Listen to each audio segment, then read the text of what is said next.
नमस्कार व्यूवर्स, आज हम आपको करवा चौथ की कथा सुनाएंगे।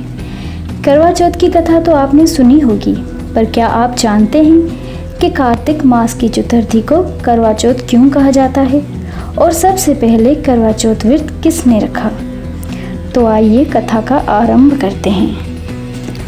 एक समय कैलाश पर्वत पर भगवान भोलेनाथ कुमार कार्तिक और देवता माता पार्वती की महिमा का वर्णन कर रहे थे कि कैसे माँ आदिशक्ति भगवान भोलेनाथ की शक्ति हैं। तो कुमार कार्तिकेय ने भोलेनाथ से पूछा, हे महादेव, जिस प्रकार माता पार्वती शिव की शक्ति हैं, क्या सामान्य स्त्रियां भी पुरुष की रक्षा कर सकती हैं? तो इंद्रदेव ने कहा कि ये असंभव है। त्रिदेवियों के अतिरिक्त और स्त्रियां तो निर्बल हैं, वो भला पुरुष की रक्षा कैसे कर सकती हैं? तभी वहाँ किसी स्त्री के रोने की आवाज़ आई। वो माता पार्वती को पुकार रही थी। भोलेनाथ ने माता से कहा, देवी, आपको अपने भक्त की रक्षा हेतु जाना चाहिए। तभी सभी देव और देवता मनुष्य रूप में मृत्युलोक आए। वहाँ देखा कि एक स्त्री अपने पति के मृत शरीर के पास रो रही थी। माता पार्वती ने उसके पास जाकर उसका नाम पूछा। उसने अपना नाम करवा बताया। देवी पार्वती ने उससे कहा कि जन्म मृत्यु तो प्रकृति का नियम है, जो आया है उसे एक न एक दिन अवश्य जाना है। तभी उस कन्या ने कहा कि मुझे पता है कि जो आया है उसे जाना पड़ेगा, पर उस वचन का क्या जो हमने हमेशा साथ रहने का लिया था? अगर यमराज मेरे पति के प्राण नहीं लौटा सकते तो मेरी यमराज से केवल यही विनती है कि वो मुझे भी उनके साथ ले जाएं। नहीं तो मैं यहाँ निर्जल और निराहार बैठी रहूँगी जब तक कि मेरे प्राण ना निकलेंगे। तब महादेव ने कहा कि मनुष्य अपने कर्म से भाग्य बदल सकता है। यदि तुम चाहो तो अपना भाग्य बदल सकती हो। माता पार्वती ने कहा कि शरीर माटी का होता है और आत्मा उसमें जल की भांति है। तुम सूर्यास्त होने से पहले एक माटी का पात्र ले आओ और एक ध्रुवांकुर ले आओ।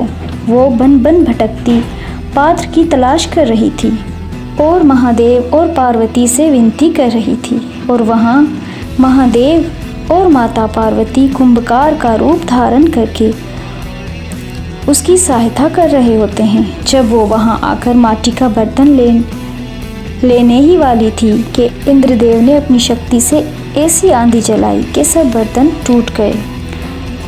तब माता पार्वती ने उससे माटी से खुद पात्र बनाने का कहा। वो माटी लेकर जब नदी किनारे जल लेने गई, तब इंद्रदेव ने अपनी शक्ति से नदी का सारा पानी सुखा दिया, पर उसने हार ना मानी और उसने अपने आंसुओं से माटी गूंथकर पात्र बनाया। फिर वो वहाँ वापस गई जहाँ माता पार्वती सहित सभी देवता मनुष्य रूप में उसकी प्रतीक्षा कर रहे थे। उस स्त्री रूप माता पार्वती से कहा कि वो पात्र और जल ले आई है। तब इंद्रदेव ने उससे कहा, परंतु ध्रुवांकुर तो नहीं मिला।